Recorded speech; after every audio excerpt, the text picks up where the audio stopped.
আসসালামু আলাইকুম, কি অবস্থা, কেমন আছেন? ওয়ালাইকুম আসসালাম ওয়া রাহমাতুল্লাহি ওয়া বারাকাতুহু। এই তো আছি আলহামদুলিল্লাহ, ভালো।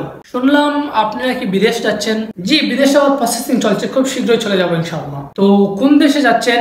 সৌদি আরব যাবো ইনশাআল্লাহ। কতদিন পর যাচ্ছেন? প্রায় 6 মাসের মতো আছে। তো যেহেতু সৌদি আরব যাচ্ছেন আর আপনার হাতে 6 মাস সময় আছে, তো এক কাজ করেন, আরবি ভাষাটা শিখে যান। আরে ভাই, এগুলো শিখতে হয় নাকি? এগুলা বিদেশ যাওয়ার পর, এগুলো সৌদি আরব যাওয়ার পর শিখবো ইনশাল্লাহ। যেহেতু 6 মাস আছে, তাহলে কোনো কাজের দক্ষতা মানে 2-4টা কাজ শিখে যান, কাজে আসবে। আরে ভাই, আপনি তো দেখা যায় অনেক বোকা মানুষ। এগুলো শিখতে হয় নাকি? এগুলো তো সৌদি আরব যাওয়ার পর ধীরে ধীরে শিখবো। না, বলতে চাচ্ছি আর কি, যেহেতু আপনি সৌদি আরব যাচ্ছেন আর আপনার হাতে এখন 6 মাস সময় আছে, মানে আরবি ভাষাটা যদি শিখে যেতে পারেন আর 2-4টা কাজ আপনি শিখে যেতে পারেন, তাহলে সৌদি আরব যাওয়ার পরে আপনার একটা ডিমান্ড থাকবে, আপনার একটা দাম থাকবে, আপনি একটা ভালো বেতন উপভোগ করতে পারবেন। আরে ভাই, আপনার মতো বোকা মানুষ পৃথিবীতে আছে নাকি? এখন আমার সৌদি আরব যাওয়ার আর প্রায় 6 মাস আছে। এই 6 মাস আমি ঘুরবো, ভ্রমণ করব, একটু আনন্দ ফুর্তি করবো। এই তো সৌদি আরব যাওয়ার পর আমি কাজে লেগে যাব। এই তো সৌদি আরব যাওয়ার পর আর কি সময় পাবো, আর কি ভ্রমণ করতে পারবো। এখনই তো আমার ভ্রমণ করার সময়, এখন একটু ঘুরবো দৌড়বো, ব্যাস। এতক্ষণের ভিডিও দেখে আপনি হয়তো কিছু একটা অনুমান করে নিয়েছেন ভিডিওটার বিষয়টা কি হবে, আর আমি আশা করবো আপনার অনুমানটাই সঠিক হবে।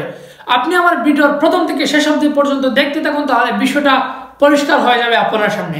আর ততক্ষণ আমি ইমরান আছি আপনাদের সাথে। বাংলাদেশের অনেক মানুষ বাংলাদেশ থেকে বিদেশ আসেন, আর তাদের পরিকল্পনা অনেক ছোট থেকেই, বা তাদের পরিকল্পনা প্রায় বিদেশ আসার 6 থেকে 7 মাস বা 1 বছর আগ থেকেই শুরু হয়ে যায়। তো যারা বিদেশ আসেন, তারা সাধারণত বিদেশ আসার পূর্বে তারা চিল করে কাটিয়ে দেন, তারা ভ্রমণ করে, তারা কোথাও ঘুরতে গিয়ে তারা টাকা পয়সা ভেঙে শেষ করে দেন। কিন্তু ততদিনে তারা চাইলে, তারা বিদেশে যে দেশে আসছেন সে দেশের ভাষাটা শিখে আসতে পারতেন। তারা ততদিনে চাইলে কিছু একটা কাজকে আয়ত্ত করতে পারতেন, তাদের দক্ষতার মধ্যে নিয়ে রাখতে পারতেন। কিন্তু বাংলাদেশিদের অবস্থা সম্পর্কে আপনার ধারণা তো আছেই। বাংলাদেশিরা যখন বিদেশ আসবে, যখন বিদেশিরা নিয়ত করবে, তখন তারা মনে করে যে এই তো আমার শেষ সুযোগ, আমি আর জীবনে কখনো আনন্দ করতে পারবো না, জীবনে আর কখনো বেড়াতে পারবো না, এখনই আমার মোক্ষম সুযোগ, আমি ভ্রমণ করে নেই, আমি একটু টাকা পয়সা ভেঙে নেই। কিন্তু ততদিনে তারা চাইলে সে দেশের ভাষাটা শিখে আসতে পারতো, ততদিনে চাইলে তারা 2-1টা কাজের দক্ষতা অর্জন করতে পারতো। কিন্তু সেটা করবে না, তারা চিল করে আনন্দ করে সময়টা কাটিয়ে দেবে। আপনি যদি ধরুন সৌদি আরব আসেন, তাহলে আপনি যদি আরবি ভাষাটা শিখে আসেন, তাহলে সৌদি আরব আসার পরেই আপনার একটা ডিমান্ড, মানে আপনার দাম বেড়ে যাবে। আপনি যদি সৌদি আরব আসার পূর্বে 2-4টা কাজকে আয়ত্ত করে নিতে পারেন, তাহলে সৌদি আরব আসার পর আপনি কখনো কাজহীন সময় কাটাবেন না ইনশাআল্লাহ। আপনার দক্ষতার মধ্যে আপনার হাতে যদি 2-4টা কাজ শিখে থাকে, তাহলে যে কোনো সময় যে কোনো একটা কাজকে কাজে লাগাতে পারেন। তারা বিদেশে আসার পরে পাকিস্তান এবং হিন্দুস্তানিদের আন্ডারে কাজ করতেই ভালোবাসে। তারা শিখবে মন প্রাণ দিয়ে উর্দু এবং হিন্দি ভাষা, ফলে তারা তাদের আন্ডারে কাজ করবে, এবং ফলে শিখা হবে না তাদের বিদেশি ভাষা, মানে যদি মধ্যপ্রাচ্যে আসে তাহলে আরবি ভাষা। আমি আমার আশেপাশে অনেক প্রবাসীদেরকে দেখেছি যারা পাকিস্তানিদের আন্ডারে অথবা হিন্দুস্তানিদের আন্ডারে কাজ করে। আমি অনেক পাকিস্তানি এবং হিন্দুস্তানিদেরকে দেখেছি যারা বড় বড় কোম্পানির বড় বড় শরিকার মুদির হয়ে বসে আছে, আর তাদের আন্ডারে কাজ করছে বাংলাদেশিরা। আমি অনেক দোকানদারকে দেখেছি যারা দোকানের মুদির হয়ে বসে আছে, আর তাদের আন্ডারে কাজ করছে বাংলাদেশিরা। আর এটাই একমাত্র বাংলাদেশিদের চিত্র। আপনি বলতে পারেন ভাই, সবার চিত্র তো আর একরকম না।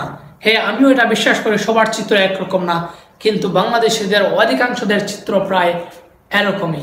তারা পাকিস্তানিদের আন্ডারে কাজ করবে অথবা হিন্দুস্তানিদের আন্ডারে। তারা শিখবে উর্দু ভাষা অথবা হিন্দি ভাষা, তারা আরবি ভাষা শিখবে না, না শিখবে কোনো কাজ, ফলে তাদের ভাগ্যে জুটে লেবারি কাজ। যারা এই মুহূর্তে বাংলাদেশে আসেন আর আপনি ভাবছেন যে বিদেশ আসবেন, তাদেরকে আমি হাইলি রিকমেন্ড করবো, আপনি যে দেশে যেতে যাচ্ছেন সে দেশের ভাষাটা আগে শিখুন, আর আপনি 2-4টা কাজ আয়ত্ত করুন। আর যারা 10ম শ্রেণীতে কৃতকার্য অথবা অকৃতকার্য হয়েছেন, তাদেরকে আমি বলবো আপনারা কোনো একটা কাজে লেগে যান, আপনারা কোনো একটা কাজ শিখতে লেগে পড়েন। 10ম শ্রেণীর পর আপনি আর বসে থাকবেন না, আপনি পড়ালেখার পাশাপাশি কোনো একটা কাজ শিখুন, 2-1টা কাজ শিখে রাখুন, 2-1টা কাজে লেগে যান। ফলে এখান থেকে আপনার একটা ইনকাম আসবে, এবং সেখান থেকে আপনার একটা অভিজ্ঞতা আসবে, এবং সেখান থেকে আপনি একটা কাজ আয়ত্ত করে নিতে পারবেন। ফলে যখন আপনি বিদেশ আসবেন, তখন আপনার খুব একটা সমস্যা হবে না, কারণ আপনি তো তখন কাজ জানেন। তো যাই হোক, আজকের মতো এখানেই। আল্লাহ হাফিজ, ইমরান লগে থাকা, মা আসসালাম।